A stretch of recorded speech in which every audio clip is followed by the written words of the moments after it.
Para assunto que chega de Brasília, ainda tratando do Supremo Tribunal Federal, porque o ministro Luiz Fux votou por determinar a interpretação da Constituição e da lei que disciplina as Forças Armadas, para esclarecer que elas não permitem a intervenção do Exército sobre o Legislativo, o Judiciário ou o Executivo, e também não dão aos militares a atribuição de poder moderador. O ministro disse ainda que o emprego das Forças Armadas para a GLO, que é a garantia da lei e da ordem, vou abrir aspas, presta-se ao excepcional enfrentamento de grave e concreta violação à segurança pública após o esgotamento de outros mecanismos da preservação da ordem pública, fecho aspas. Esse julgamento no STF começou nesta sexta-feira em ambiente virtual e a previsão é que seja encerrado no dia 8 de abril. Vou começar essa com o José Maria Trindade. Zé Maria, então, para o ministro Fux, as Forças Armadas não podem ser poder moderador, mas por qual razão ainda há dúvidas sobre isso? É a interpretação acerca do artigo 142, é isso? Exatamente. Houve um grande debate. Olha, Daniel, sempre houve essa discussão. Eu aprendi a conviver com um grupo pequeno que ficava debaixo de uma árvore em frente ao Congresso Nacional, defendendo esse artigo 142 com esta interpretação. Ninguém nunca se preocupou com aquilo. Era o dia a dia e colocavam faixas lá, intervenção e tal. Aí a coisa cresceu. E alguns juristas importantes viram ali no artigo 142, eu não sei porquê, eu não concordo com essa interpretação, não tem margem para isso, né? A possibilidade de intervenção. Jamais a Constituição de 88 pensou nessa possibilidade. Muito pelo contrário, os políticos que estavam lá em 88, os constituintes, eles vinham de um regime, de uma abertura, né, democrática no país e colocaram vários cauços na Constituição para impedir. Esse poder moderador, ele é exercido em regime absolutista, né? Por reis que não davam a palavra final. No Brasil não existe isso. Existem 3 poderes, legislativo, executivo e judiciário. E uma decisão, ela gira. Se o Supremo decidir, por exemplo, a liberação de drogas, imediatamente o Congresso Nacional se reúne, vota uma emenda à Constituição e o processo se reinicia. Então é assim a democracia. É de debates, é de reinício, né?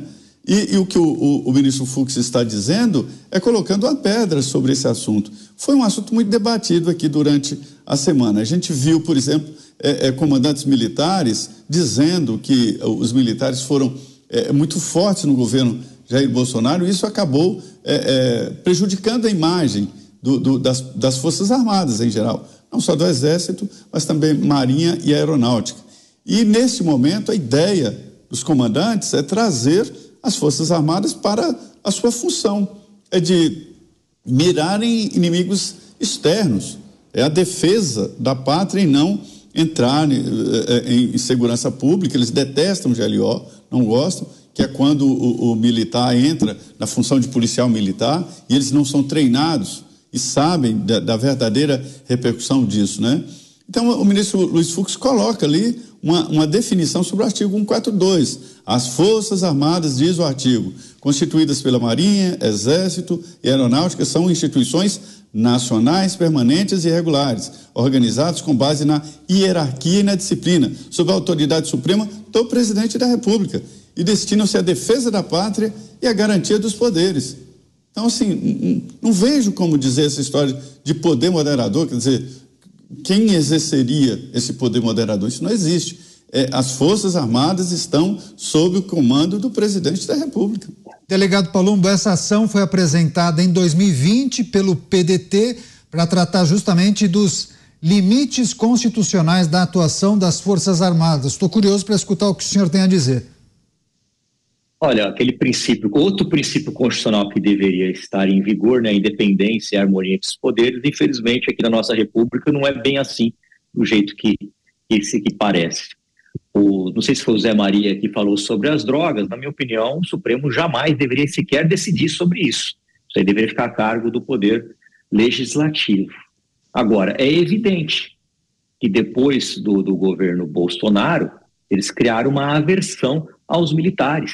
inclusive querendo impedir que ele se candidate a cargos eletivos, que isso é um absurdo.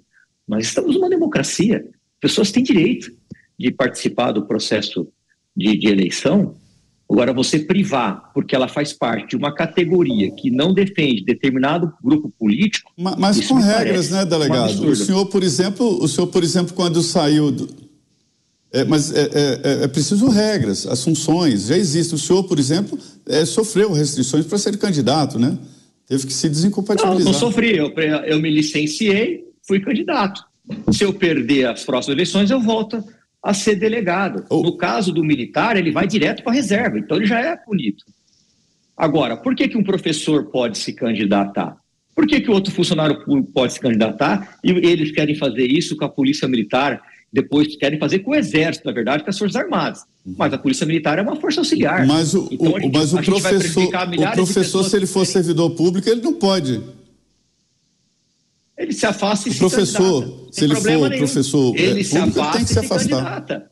Ele se afasta e se candidata. Nós também. Mas isso é a coisa mais normal do mundo. Agora, você privar determinadas categorias de participar deste processo democrático, isso aí, para mim, é um absurdo completo por causa de um viés político ideológico. Olha, os militares apoiavam determinado governo.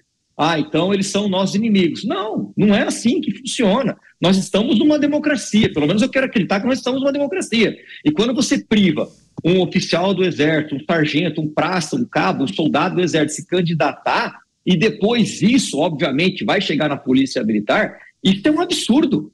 Isso é um absurdo. Por que eles querem, né? Algumas pessoas querem tirar determinadas categorias de simplesmente concorrer? Não, você tem que ir embora daqui, você não pode mais existir. Espera um pouquinho. Eu fiquei 20 anos como delegado de polícia. Então seria justo para mim, se eu não ganhasse as eleições, eu perdesse meu emprego? Eu tenho direito a férias, eu tenho direito a concorrer ao cargo eletivo. Isso para mim gera uma aberração jurídica, um absurdo completo. É uma boa reflexão. Você, Beraldo, o que pensa sobre o assunto? Delegado? Não. Então quer complementar, Zé? Complementa você, vamos lá. É porque, na verdade, não é proibir, é colocar regras, né? Todos nós, se eu me candidatar, eu vou ser demitido e perder o emprego da Jovem Pan, né? Não necessariamente. É natural. Não necessariamente. Tudo bem que o senhor acha que de servidor público... Sim, pela lógica, não tem nenhuma regra é incompatível. Não necessariamente. Só para dar um exemplo, não é uma regra isso. Por exemplo, o Wagner Montes, falecido Wagner Montes, apresentava programa, era deputado estadual na Alerj, né? Ele tinha que sair da função de apresentador meses antes por conta da campanha eleitoral. 3 meses antes a gente se afasta da TV. Não podemos nem participar de programas. Exatamente. E aí a gente pode são as regras. O próprio Celso Russomano fez isso por muitos anos. Promotores e procuradores também, juízes, né? Pois não. Na verdade, delegado, assim, os procuradores, os promotores, os juízes também obedecem essa regra. E o senhor está dizendo nós aí, quem está tentando estabelecer isso aí, não é alguém superior, um ente, não. É o próprio Congresso, os deputados e senadores, para evitar concorrência. Absurdo. E depois vai abrir precedente para a Polícia Militar. Eles conversam com as Forças Armadas e depois passam para a Polícia Militar. Olha, para mim seria muito mais cômodo falar assim, vamos proibir, porque eu não vou ter candidatos policiais. Mas isso é um absurdo. É um processo democrático. As pessoas têm direito de participar. Vai lá, Mota, depois Beraldo. Não, é evidente que o delegado tem razão. Se tem que ter regra, vocês sabem que a minha opinião é quanto menos regra, melhor. Esse negócio de governo fazendo regra, de Estado fazendo regra, eu não sou dos que acreditam que quanto mais regra, melhor. Mas dito isso, você tem que ter uma regra, é óbvio que a regra tem que ser a mesma para todo mundo. Por que a regra para um é de um jeito e para os militares é de outro? Por quê? Por que o militar, quando se candidata, tem que ir direto para a reserva? Porque depois, se ele perder a campanha, ele volta pro exército e aí ele leva a política. A mesma coisa acontece com as outras profissões. A pessoa que passou por uma campanha política e retorna à sua função anterior, professor, por exemplo, ele não vai ser o mesmo professor que ele era. Ele mudou, ele foi influenciado pela política. Por que não ter uma regra que vale para todo mundo? Essa é a posição e eu concordo com o delegado. Para fechar rapidinho você, Beraldo. Não, o grande ponto é que essa discussão, ela na verdade tem que estar focada na igualdade de condições da disputa eleitoral. Então, quando se fala nessas restrições, o jornalista não pode ficar no ar, uma pessoa que exerce um cargo público, seja como professor, algum cargo de segurança pública, ele não pode estar no exercício da função para não criar um desequilíbrio entre os concorrentes. É isso que tem que se focar. E aí, se por acaso um delegado ele está usando a sua função de forma antes da eleição, ele está usando a sua função para ganhar visibilidade, para fazer operações falsas só para ter clique, só para ter vídeo, aí você tem a corregedoria. É isso que precisa ser incentivado, que as pessoas não façam o mau uso dos seus cargos simplesmente para ganhar visibilidade. Mas na hora de concorrer, não há como discordar do delegado, somos todos iguais. Pois é, a gente segue. Vai lá, para fechar você, delegado, rapidamente. Não, já tem o regramento. Por exemplo, um delegado de polícia ele tem que se afastar 6 meses antes das eleições. Ele não pode participar de programa, de operações, ele fica literalmente afastado da polícia. Agora, delegado, ele de participar...